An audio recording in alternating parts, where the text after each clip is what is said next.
بہلول کا نام آپ نے سنا ہوگا، یہ مشہور مجاذیب میں سے یہ مجذوب گزرا ہے۔ دریائے دجلہ کے کنارے اکثر گھومتا رہتا تھا اور اس کی ادائیں نرالی تھی۔ مجذوبوں کے رنگ اپنے ہوتے ہیں، سادیہ نزدیک رائے عاشقاں، خلق مجنو نندو مجنو آکل است۔ تو لوگ انہیں بے وقوف کہتی ہے، لیکن اہل عقل اور اہل تصوف انہیں دانا کہتے ہیں۔ اس لیے بہلول دیوانہ کہا جاتا تھا، لیکن بہلول دانا کہتے ہیں اہل خرد، کہ اصل حقیقی عقل تو ان کے پاس ہیں جو در محبوب تک پہنچ گئے۔ راس الحکمہ تے مخافت اللہ، حکمت اور دانائی کا سر چشمہ اللہ کا خوف ہے۔ تو جس کو اللہ کا خوف جتنا زیادہ ہوگا وہ اتنا زیادہ دانا ہوگا۔ تو یہ لوگ اسی راستے کے مسافر ہوتے ہیں، اور کسی تجلی کے وفور سے شیشہ عقل ٹوٹ جاتا ہے تو پھر ان کی کچھ حرکتیں غیر مرتب ہو جاتی ہیں، تو لوگ سمجھتے ہیں یہ دیوانے ہو گئے ہیں۔ اصل تجلیات کے وفور سے ان کے ہوش ٹکانے نہیں رہے، لیکن ان کے دل پر وہی تجلیات منعکس ہوتی رہتی ہیں، تو انہیں دیوانے کہہ دیا جاتا ہے، لیکن حقیقت میں یہ دانا ہوتے ہیں۔ ان کے اندر کی دنیا مرتب ہوتی ہے، لیکن باہر کی دنیا غیر مرتب ہوتی ہے۔ اٹھنے بیٹھنے کا کبھی پتہ نہیں ہوتا، کھا لیا تو لے لیا، نہیں کھایا تو دو دو دن گزر گئے۔ پہننے کو کچھ میسر آ گیا تو ٹھیک ہے، نہ میسر آیا تو کئی کئی دن گزر گئے۔ تو ان کو اپنے ظاہر کا خیال نہیں ہوتا، ان کی نظر مشاہدہ جمال پہ ہوتی ہے، اور پھر یہ دنیا سے اور اپنے آپ سے بھی بے گانے ہو جاتے ہیں، اور لوگ انہیں دیوانہ کہہ کے پکارتے ہیں۔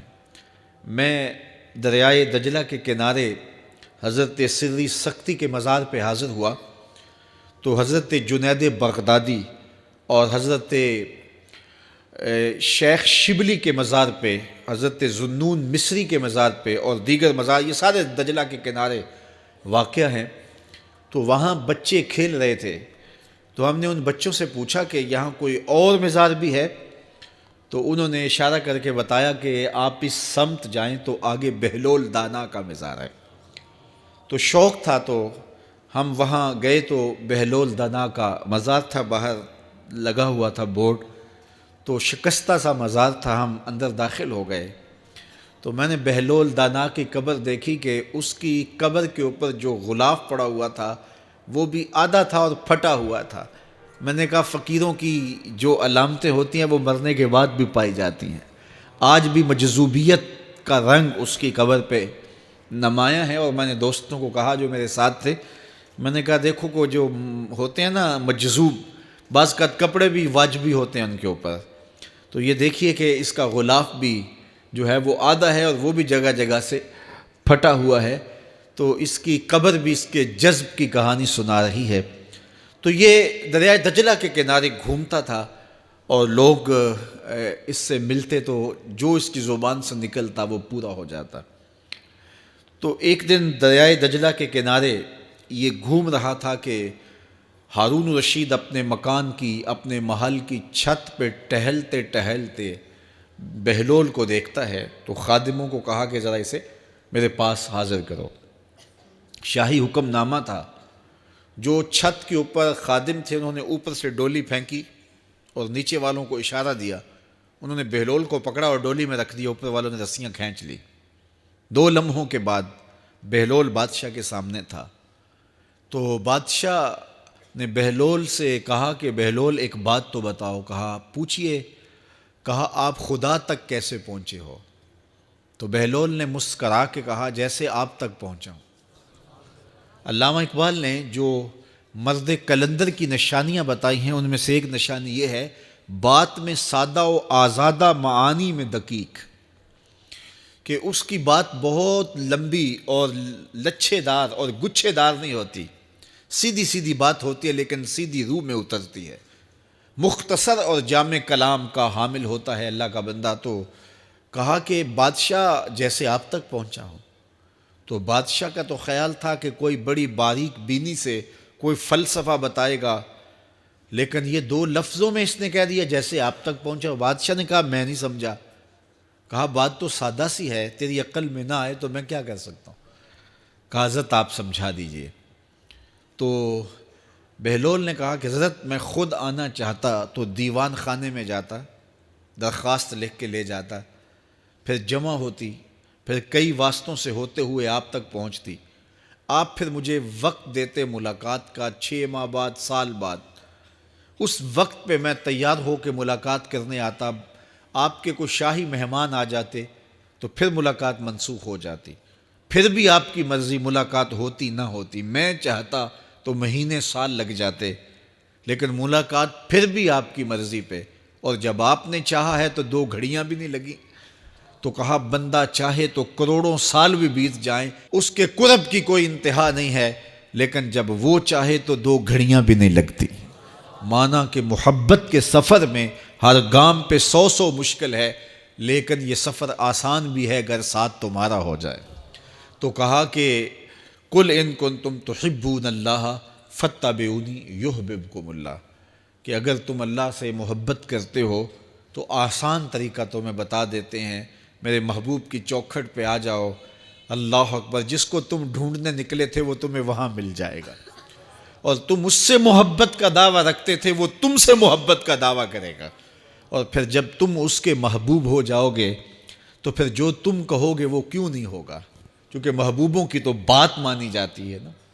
یہ نظام الدین اولیاء علیہ رحمہ کو محبوب الہی کہتے ہیں نا، ان کا واقعہ بھی علماء نے یہ لکھا ہے، صوفیاء نے، کہ ان کے شیخ حضرت بابا فرید الدین گنج شکر رحمۃ اللہ تعالی علیہ ایک دن موج میں آ گئے اور کہا کہ نظام الدین محب بنو گے یا محبوب بنو گے؟ تو یہ بڑی خدمت کرتے تھے اپنی شیخ کی، تو کہا کہ محب بنو گے یا محبوب؟ تو کہا حضرت اگر اجازت ہو تو اپنی ماں کو نہ پوچھاؤں۔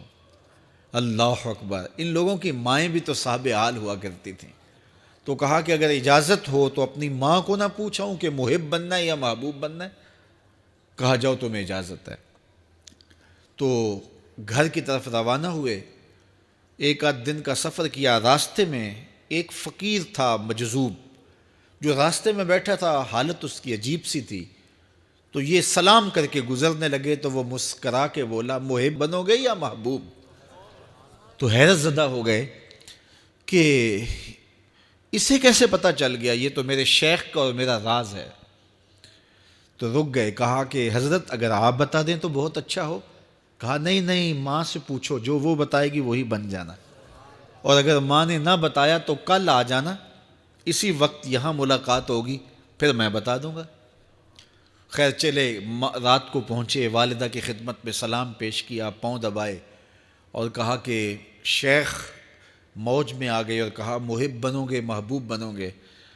تو میں نے کہا ماں سے پوچھ لوں، تو میں اماں جی آپ سے پوچھنے آیا ہوں، راستے میں یہ واقعہ بھی ہوا۔ تو ماں نے کہا کہ بیٹے تم صبح ناشتہ کر کے پلٹ جانا، اور وہ جو راستے میں تیرے دل کی بات بوجھ گیا وہ کوئی صاحب حال تھا، وہ تمہیں صحیح بتا سکے گا کہ محب بننا ہے کہ محبوب بننا ہے۔ خیر یہ صبح ناشتہ کر کے ماں کے پاؤں پکڑے، اجازت طلب کی اور واپس نکلے، اور وہاں جا کے دیکھا تو کوئی فقیر نہیں ہے۔ بڑے حیرت زدہ ہوئے، دائیں بائیں سے پوچھا کہ یہاں کل ایک بابا بیٹھا تھا، کہا وہ تو کل کے فوت ہو گیا۔ تو کہا اس کی قبر کہاں ہے؟ کہا قبر کس نے بنانی تھی اس کی؟ وہ گندگی کے ڈھیر پہ لوگوں نے پھینک دیا۔ دل میں بڑے حیرت زدہ ہوئے، اتنا باکمال تھا، لیکن اپنی حالت یہ، خیر وہاں چلے گئے اور جا کے کھڑے ہو کے پوچھنے لگے بندہ خدا دل کی باتیں بوجھتا تھا اور میرے ساتھ وعدہ کیا تھا کہ اگر ماں نے نہ بتایا تو کل آنا، اور اپنا پتہ ہی نہیں تھا کہ کیا ہونے والا ہے۔ یہ بات کہی تو بابا اٹھ کے بیٹھ گیا، عرش فرش تے بانگا ملیاں تے مکے پہ گیا شور، بلے شاہ سا مرنا ناہی تے گور پیا کوئی ہور۔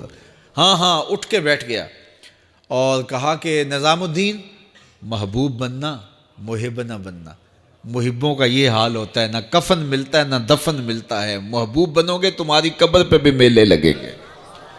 فاتبعونی یحببکم اللہ، اگر حضور کی اطاعت کرو گے، حضور کی فرما برداری کرو گے تو تم محبوب بن جاؤ گے۔ تو حضور کی محبت خدا کی محبوبیت کا ذریعہ ہے، اس لیے ہمیں حضور کا پیار اپنی روحوں میں موجزن کرنا ہے، حضور کی محبت اپنی روحوں میں اتارنی ہے، اور محبت اپنے تمام تر تقاضوں کے ساتھ جب روح پذیر ہوگی تو پھر ہمارا انداز زندگی بھی سنور جائے گا، ہماری آخرت بھی سنور جائے گی۔